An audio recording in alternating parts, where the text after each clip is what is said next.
যদি অকস্মাৎ মেলানি মাগো কায়াৰ মায়া এৰি যদি হঠাৎ শুই পড়ো মাটিৰ কোলাত আজীবন মই থাকিম নে বাচি তোমাৰ স্মৃতিৰ চেনেহ ছায়াত।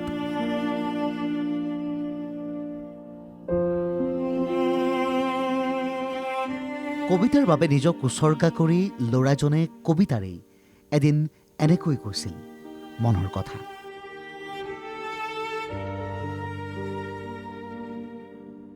কিন্তু মনৰ ইচ্ছাবোৰ তেওঁৰ ইমান আগতীয়া হ'ব বুলি কোনেও ভবা নাছিল, আৰু কোনেও নভবাবোৰকে সকলোকে ভাবিবলৈ বাধ্য কৰাই আকস্মিকভাৱে গুচি গ'ল প্ৰতিভাৱান কবি জোনমণি দাস। এজন কবিয়েই নহয়, জোনমণিৰ যি মানৱীয়তা, যি নিদৰ্শন আৰু কবিতা আৰু বিশেষকৈ শিশু সাহিত্যৰ ক্ষেত্ৰত যিখিনি কৰি থৈ গ'ল সেইখিনি হয়তো অসমে পাহৰিব নোৱাৰিব। আৰু আটাইতকৈ ডাঙৰ কথাটো হৈছে খুব কম সময়তে ইমান প্ৰসিদ্ধি লাভ কৰিলে আৰু খুব কম সময়তে আমাৰ মাজৰ পৰা আঁতৰি গ'ল। এগৰাকী অতি সংবেদনশীল কবি আছিল জোনমণি দাস।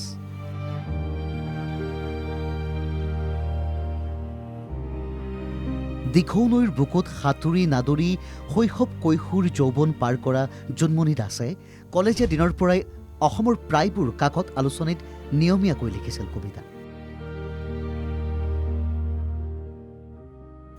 উজনি অসমৰ কথিত ভাষাটোৰ লগতে চহা খাটি খোৱা অসমীয়া সমাজখনৰ লোক সংস্কৃতিৰ চিনাকি ছবিখন প্ৰতিফলিত হৈছিল তেওঁৰ কবিতাৰ মাজত। সেই জোনমণি দাসৰ কবিতাবোৰ আছিল অসমৰ সকলো শ্ৰেণীৰ মানুহৰে বুকুৰ ওচৰ চপা। অসমীয়া সাহিত্যৰ কাৰণেতো বহুত দুখৰ খবৰ, বহুতেই বেয়া খবৰ, কাৰণ সি বহুত কাম কৰিলেহেঁতেন।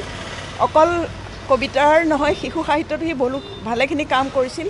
শেহতীয়াকৈ কেইবাটাও সি পুৰস্কাৰ পাইছিলে, বঁটা পাইছিলে। আমি তাক লৈ বহুত আশাবাদী আছিলোঁ। কবিতাকে লালন কৰি কবিতাতেই নিমজ্জিত থাকি জোনমণি দাসে নিৰ্মাণ কৰি লৈছিল তেওঁৰ কবিতাৰ এটা নিজস্ব শৈলী, সুকীয়া সন্মোহন, যি সন্মোহনে পঢ়ুৱৈক টানি নিছিল তেওঁৰ কবিতাৰ মাজলৈ।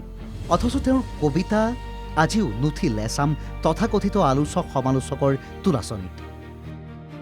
তেওঁৰ কাব্যযাত্ৰাৰ সেন্দুৰীয়া সফলতাত ঈৰ্ষান্বিত এচামে সদায় বঞ্চিত কৰি ৰাখিলে জোনমণি দাসৰ সৃষ্টিক, যাৰ বাবে বুকুৰ কোনোবা কোণত আক্ষেপ, যন্ত্ৰণা, ক্ষোভ লৈ গুচি গ'ল জোনমণি দাস। লিখিলে, মোৰ আক্ষেপ থাকি গ'ল এইবাবেই যে কোনো এটা বসন্তত কোনো এটা চৰাই মোৰ পিঠিকাত এখন্তেকো নিজিৰালো।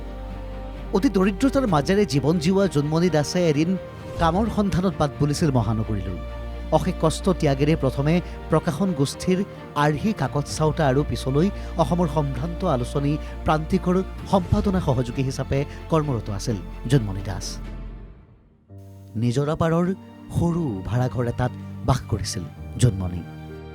তাৰ মাজতেই তেওঁ লিখিছিল স্বপ্নবাগ বৰষুণ, জলস্তম্ভ, উৰণীয়া ছাঁ, নিনাদিত নিৰ্জনতা, মৈথুনৰত মাছ, সমকামী সূৰ্যকে ধৰি কেইবাখনো কাব্যগ্ৰন্থ। কষ্টকৰ দিনবোৰক বিদায় দি পোহৰমুখী দিনবোৰক আদৰিবলৈ লোৱাৰ সময়তেই হঠাৎ মঙলবাৰে আকস্মিকভাৱে গুচি গ'ল জোনমণি দাস। বিগত প্ৰায় এমাহ ধৰি অসুস্থ হৈ থকা জোনমণি দাসক দেওবাৰে জৰুৰীভাৱে ভৰ্তি কৰোৱা হৈছিল ডিব্ৰুগড়ৰ এখন ব্যক্তিগত খণ্ডৰ হাস্পাতালত। তাতেই মঙলবাৰে পুৱা শেষ নিশ্বাস ত্যাগ কৰে কবি তথা শিশু সাহিত্যিক জোনমণি দাসে। শিশুক লৈ লিখা তেওঁৰ কবিতাবোৰ আজিও কোনোবা পাঠ্যক্ৰমত শিশুহঁতে পঢ়ি আছে। তেওঁৰ অকাল বিয়োগৰ বাতৰি এক প্ৰকাৰ শোকস্তব্ধ কৰি তোলে অসমৰ কাব্যপ্ৰেমীক।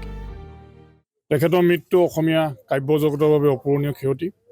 জোনমণি দাসে ছাত্ৰ অৱস্থাৰ পৰাই কাব্য চৰ্চা অব্যাহত ৰাখিছিলে। অসমৰ প্ৰতিষ্ঠিত বিভিন্ন কাকত আলোচনীক তেওঁ নিয়মীয়াকৈ কাব্য চৰ্চা কৰি আহিছিলে। ইতিমধ্যে তেখেতৰ 8খন কাব্যগ্ৰন্থ প্ৰকাশ হৈছে। তাৰ উপৰি তেওঁ শিশু উপযোগী বহু উমলা পদ্য পুথি প্ৰকাশ হৈছে। জোনমণি দাসৰ যি কাব্য চৰ্চা আৰু জোনমণি দাসৰ কবিতাত আমি প্ৰত্যক্ষ কৰি অহা আমাৰ লোকজীৱনৰ যিটো সুৰ, সেই সুৰটোৰ বাবে চিৰদিন জোনমণি দাসৰ কবিতাই অসমীয়া কাব্য সাহিত্যত এক স্থান লাভ কৰিব।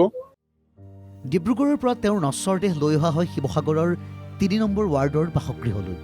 তাতেই কবিগৰাকীলৈ সকলোৱে যাচে অন্তিম শ্ৰদ্ধাঞ্জলি। পৰৱৰ্তী সময়ত শান্তিবন শ্মশানত সম্পন্ন হয় শেষকৃত্য।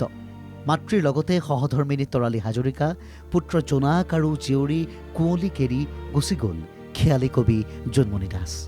এদিন তেওঁ লিখিছিল, বিদায় বুলি ক'লেই বিদায় দিয়া নহয়, যদিহে বুকুৰ ভিতৰত ৰৈ যায় গুচি যোৱাজনৰ উপস্থিতি।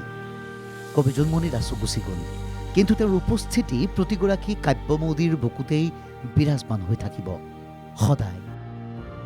এনকে টিভিৰ তৰফৰ পৰাও জোনমণি দাসলৈ যাচিছোঁ গভীৰ শ্ৰদ্ধাঞ্জলি। ভিডিঅ' জাৰ্নেলিষ্ট দীনেশ দাসৰ সহযোগত ডিব্ৰুগড়ৰ পৰা হিৰণ্য কৌশিক বৰা আৰু ভিডিঅ' জাৰ্নেলিষ্ট বলিনৰ সৈতে শিৱসাগৰৰ পৰা জয়জ্যোতি গগৈৰ ৰিপৰ্ট, এনকে টিভি প্লাছ।